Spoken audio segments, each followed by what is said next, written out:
Good afternoon. I'm Paul Reynolds, editor of the Northwood Sporting Journal. Sam and David Trahan, the director of SAM, has asked me to make some comments on the state of journalism. And he asked me to explain to you that I do have a background. I have about 50 years in the communication business.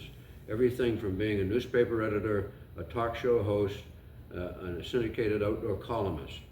For 20 years, I was in the newsroom at the Bangor Daily News, and so I've seen journalism go from 1990 to 2025, and it really has changed immensely. The core values of traditional journalism, back in the day when I ran a newsroom, was fair and balanced reporting. That seems to have disappeared in so many newspapers today, not only with the mainstream media, but also with your own local daily newspapers. In the newsroom of the 1990s, we strived to maintain impartiality. That was critical. And if something had an opinion in it, we labeled it opinion so the reader would know the difference.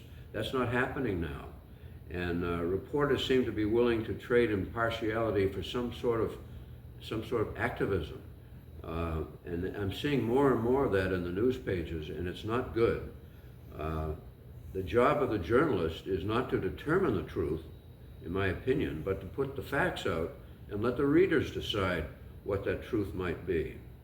At the Chapel Hill School of Journalism, they are trying very hard to restore journalism to be fair and balanced. And basically their mission statement is to foster the type of information that will make democracy work.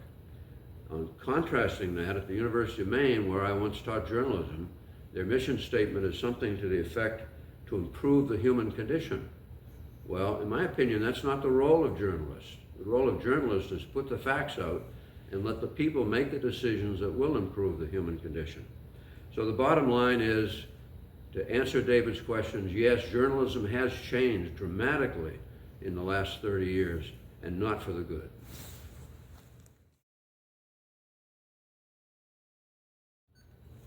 Okay, the second question that David asked me to address is, what is the state of journalism in 2025? That is a very good question, and I'll try to give the shortest answer I can. In my opinion, public trust in journalism today is at the lowest point in the history of this country. This is sad because our founders planned that a free press would grease the wheels of a constitutional republic. And I wish I could be more optimistic about the state of journalism, but daily newspapers, this is no secret, daily newspapers, including the Bangor Daily, the Portland papers, are dying on the vine. That's a big statement, but I think the truth is that it's actually happening. The Southern Maine papers have lost a lot of their people. Their chief executive officers are quitting. The Bangor Daily recently announced that they're going to abandon their editorial pages during the week. This is drastic. I mean, for 100 years, the Bangor Daily's had an editorial page. These are major seismic changes in the state of journalism in 2025.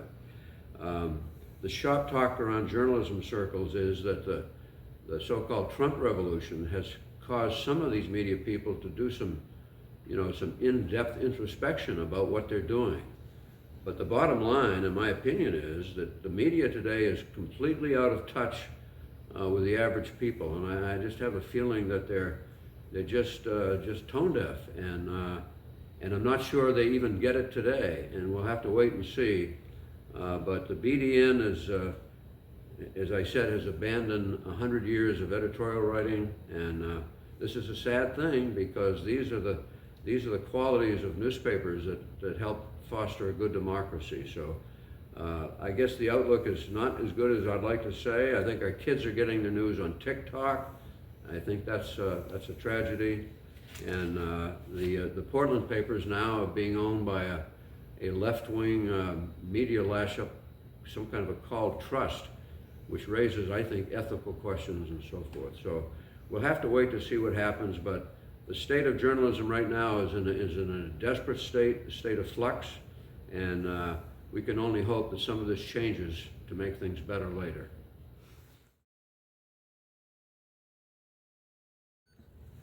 David's third question to me was, what does the future look like for outdoor writers? Well, I've been an outdoor writer now for 50 years, and as I said earlier, things have really changed.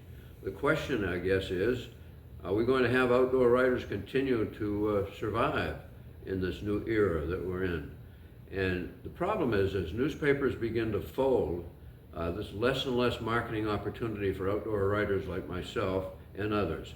However, the good news is that according to people who know what they're talking about, niche publications, that would be like the Northwood Sporting Journal here, or the Maine Sportsman. These niche publications, they may be able to hang on, because we find that if you give people quality reporting about things they care about, let's say hunting and fishing, they will buy the publication. But the challenge is going to be, as more and more people go online to get their information, whether it's hunting or fishing or whatever it's about, the more they do that, the less advertising opportunities for these print publications. So I guess the bottom line is, outdoor writers are going to have to work harder to find places to market their work, but there's still going to be opportunity, and we can only hope that these niche publications continue to do what they're doing and survive. I think they will. I hope they do. I'm praying that they do.